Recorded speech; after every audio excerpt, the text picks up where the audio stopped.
앞두고 보수의 텃밭인 지역의 정치 판도에도 큰 변화의 바람이 일고 있습니다. 야당 시절 후보조차 구하기 어려웠던 민주당에 이제는 희망자가 몰리고 있습니다.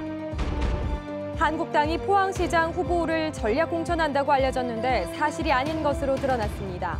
공천 과정을 제대로 공개하지 않아 생긴 오해인데 깜깜이 공천이 유권자를 혼란에 빠뜨리고 있습니다. 해양경찰청이 최근 허가한 포항시의 형산강 조종면허 시험장을 둘러싸고 잡음이 끊이질 않고 있습니다. 여러분 안녕하십니까? 6.13 지방선거를 앞두고 보수의 텃밭인 지역의 정치 판도에도 큰 변화의 바람이 일고 있습니다. 바로 여당인 민주당의 경우인데요. 예전에는 후보조차 구하기 어려웠는데 이제는 희망자가 몰리고 있습니다. 보도에 김철승 기자입니다. 경북도 내 정치 지형에도 변화가 일고 있습니다. 여당인 더불어민주당은 예전에는 후보를 구하기가 어려워 고민이었는데 이제는 일부 지역은 넘쳐서 걱정입니다.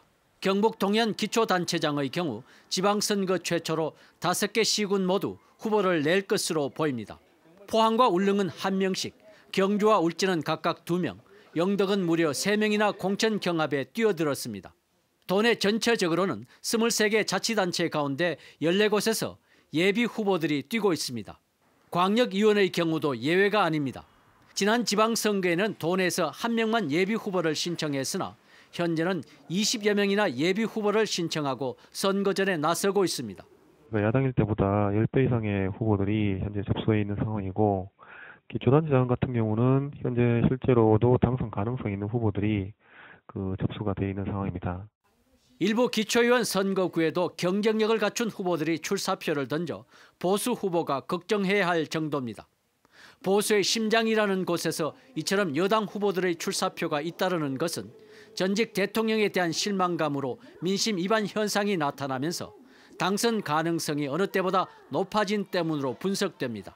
아무래도 선거는 승리를 위한 거니까 여론조사의 70% 정도로다가 여당에 유리하게 나오니까 아마 그걸 보고 민주당 쪽으로 많이 지원하는 게 아닌가 그런 생각이 듭니다. 지역주의에서 벗어나 잠재됐던 정치 변화에 대한 갈망이 어느 정도 선거 결과로 나타날지 6.13 지방선거의 새로운 관전 포인트가 되고 있습니다. MBC 뉴스 김철승입니다. 자유한국당이 포항시장 후보를 단수 추천하는 전략 공천지로 확정했다는데 한국당에 확인해보니 사실이 아니었습니다. 자유한국당이 공천 과정을 제대로 공개하지 않아 생긴 오해인데 깜깜이 공천으로 유권자들을 혼란에 빠뜨리고 있습니다. 김기영 기자가 보도합니다. 자유한국당이 포항과 경주시장 후보를 1명만 내는 전략 공천 지역으로 정했다는 보도가 잇따라 나오면서 기정사실로 받아들여졌습니다. 자유한국당에 공천을 신청한 허명환 후보는 최근 기자회견을 열어 모 국회의원이 현 시장이 공천을 받게 될 것이라는 말로 여론을 조성하고 있다며 우려를 표한 뒤 자신이야말로 전략 공천을 하면 자신 있다고 주장했습니다. 이어 상대인 이강덕 시장에게 낙천하더라도 탈당 후 무소속으로 출마하지 말자고 공개 제안했습니다. 지역 경제가 어렵기 때문에 이때는 정통 행정 정책을 다룬 전문가를 투입하는 것이 바람직하다라고 판단을 했기 때문에 경선보다는 전략 공천을 택했을 것이고 이에 대해 이강덕 시장은 자신의 전략 공천은 금시초문이라며 선거운동을 못하는 한이 있더라도 지진 피해 극복에 행정이 중단되지 않도록 법이 허용하는 최대한 시장직을 유지하겠다고 밝혔습니다. 예비후보 등록을 최대한 늦춰서 시정 업무에 집중할 수 있도록 그렇게 나갈 계획입니다.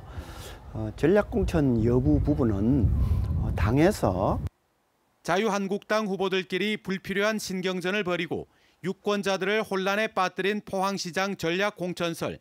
자유한국당은 포항과 경주시장의 전략공천은 사실이 아니고 포항만 복수의 후보가 경쟁할 수도 있는 우선 추천 지역이라고 뒤늦게 확인해 줬습니다. 네이밍이 약간 틀린 게 있어요. 그러니까 전략공천 지역하고 우선공천 지역하고 이제 틀려요. 자유한국당 경북도당의 공천관리위원장인 강석호 의원과 인재영입위원장인 김정재 의원은 지역 출신이면서도 누구 하나 이를 바로잡지 않아 TK 정서에 취해 텃밭 유권자를 무시한다는 비판을 받고 있습니다. MBC 뉴스 김기영입니다. 더불어민주당이 6.13 지방선거 광역단체장 후보 공모를 마감한 결과 2명의 후보가 신청했습니다. 신청자는 오중기 전 청와대 선임행정관과 안선미 더불어민주당 경북당원 평의회 사무국장으로 민주당은 경선이나 전략공천 여부가 아직 확정되지 않은 상태입니다. 또 자유한국당 경북도당은 인재영입 육성위원장으로 김정재 국회의원을 임명하고 경북도의원 비례대표 1번으로 공천할 여성 후보 1명을 선정할 계획입니다. 한편 한국당 경북도당은 오는 28일부터 기초단체장 후보 공천을 위한 면접 심사를 실시할 계획입니다. 지방선거가 혼탁해지면서 자유한국당 김석기 경북도당위원장은 오늘 시도의원 후보자 50명과 간담회를 개최하고 깨끗한 선거를 치러달라고 당부했습니다. 또 선거가 과열되면서 상호 비방과 혼탁 선거가 우려되고 있다며 선거법을 준수하고 금품 향응과 상호 비방 금지를 약속하고 공천 결과에 대해 깨끗이 승복해달라고 밝혔습니다. 한편 준하경 경주시장 후보는 최근 금품 선거 등 자신에 대한 악의적인 소문이 퍼지고 있다며 유포자를 찾아 책임을 묻겠다고 밝힌 바 있습니다. 박승호 전 포항시장이 자유한국당 도지사 공천을 신청한 박명재 후보가 경주와 포항, 영덕 등 동남권 발전의 적임자라며 당선에 적극 협조하겠다고 밝혔습니다.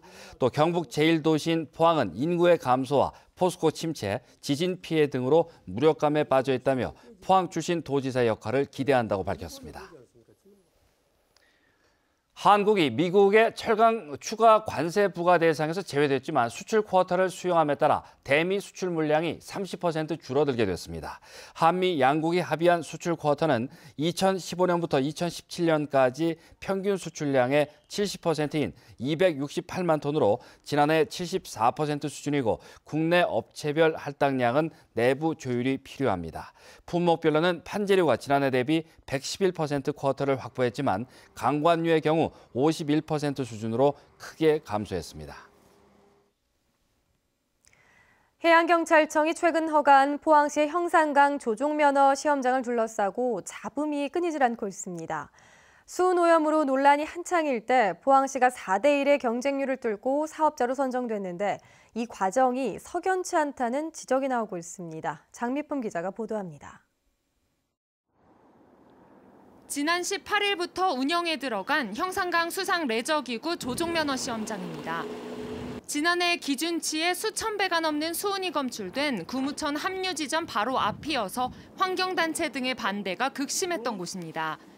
환경공학 전문가들도 아직 수은 문제가 해결됐다고 볼 수 없다며 레저기구를 타기에는 부적합하다는 우려를 표시한 바 있습니다. 그러니까 영양평가라든가 뭐 이걸 해야 되는데 얼마나 오염이 위로 올라올지에 대해서도 정확하게 모른단 말이에요. 안전하다라는 증거는 아무것도 없다, 지금 상황에서. 그럼에도 지난 1월 해양경찰청이 포항시의 조종면허 시험장 운영을 허가한 것을 두고 논란이 끊이질 않고 있습니다. 당시 대구 경북 조종면허 시험장 경쟁률은 4대1로 굉장히 치열했는데 이미 수상 레저기구 시설을 완비하고 교육장까지 운영하던 상주와 구미 사업장을 제치고 포항시가 단독 허가를 받았습니다. 업계에서는 석연치 않은 선정 결과에 대해 이해할 수 없다는 반응을 보이고 있습니다. 조건이 조금 부족한데 그런 것들이 이제 부족한 상태인데도 또 그다음에 시설에 관련돼 가지고도 아직 완전히 된 것 아니지 않습니까? 그게 이런 그런 의구심을 많이 갖고 있죠, 전부 다. 더구나 취재 결과 해경은 심사 과정에서 형산강 수은 오염 문제를 알고도 포항시의 해명만 듣고 허가를 내준 것으로 드러나 논란은 더 확산되고 있습니다. 그 환경에 대한 부분은 이제 포항시에서 이제 그 자료를 이제 그 12월 그때쯤인가 그때는 제출했었고요. 인간대책협의회 뭐 회의 결과라든지 뭐 이 면허 시험장으로 이제 가능하라든지 이제 그런 부분이. 평가 내용 공개 요구에 대해 해경은 면허 시험장 심사위원과 과정 모두 비공개 입장을 고수하고 있어서 포항시 조종면허 시험장을 둘러싼 논란은 더 커질 것으로 보입니다. MBC 뉴스 장미쁨입니다. 포항에서 지난 2월 11일 발생한 규모 4.6의 여진으로 주택, 상가 등의 피해가 2만 5천 건을 넘은 것으로 최종 집계됐습니다. 포항시는 국가재난관리정보 시스템에 당초 4만 5천여 건의 피해가 접수됐지만 건축 전문가와 공무원 현장 조사를 통해 2만 5,300여 건만 피해가 난 것으로 확정했습니다. 포항시는 폭 1mm 이상, 길이 30cm 이상 크기로 건물에 금이 간 경우 소파로 인정된다며 대부분 소파 피해로 판정났습니다. 한편 포항 강진 피해로 인해 흥해체육관 대피소에는 여전히 172가구, 378명의 이재민이 머물고 있습니다. 대통령이 오늘자로 헌법 개정안을 발의해 국회에 넘겼습니다. 그동안 시도지사와 시장, 군수, 구청장 협의회 같은 소위 지방 4대 협의체가 분권 개헌 운동을 주도적으로 해왔기에 가능했던 일입니다. 그런데 개헌이 보수와 진보의 진영 대결로 변질되면서 경상북도가 분권 개헌에 눈치를 보고 있다는 지적이 나오고 있습니다. 이정 기자가 보도합니다. 김관용 경북도지사는 그동안 틈만 나면 지방분권 개헌을 주창해왔고 남은 임기 동안 지방분권 개헌에 매진하겠다고 말해왔습니다. 올 1월 첫 간부회의 자리에서는 지방분권 개헌 촉구문에 서명하고 지방 4대 협의체에서 펴는 천만인 서명운동을 경북에서도 시작했습니다. 하지만 3월부터 경상북도에서 지방분권 개헌 얘기가 쏙 들어갔습니다. 천만인 서명운동을 날리는 이런 홍보물도 사라졌고 안내데스크에서 받던 서명도 중단됐습니다. 당초 시작 2월 말이었고 이후에 추구를 계속한다 안 한다를 결정이 안 된 상태이기 때문에 지금 현재를 봐서는 중단된 상태죠. 탄핵 정국에서 박근혜 전 대통령을 단독 인터뷰한 구구 성향의 정규재 TV. 지금 대한민국에서 지방분권 개헌이 무엇을 의미하는지 보수 중의 보수라는 김관용 경북도지사가 여기 앞장서고 있다는 거에 참으로 놀랄 일이죠. 이후부터 경북도청에 구구 성향의 민원인들이 수차례 항의 전화를 했습니다. 김관용 지사는 분권 개헌을 주도해온 대한민국 시도지사협의회 회장입니다. 하지만 지난 21일 청와대가 지방분권 개헌안을 발표했을 때도 오늘 대통령이 헌법 개정안을 발의해 국회에 넘겼는데도 김 지사는 아무런 말이 없습니다.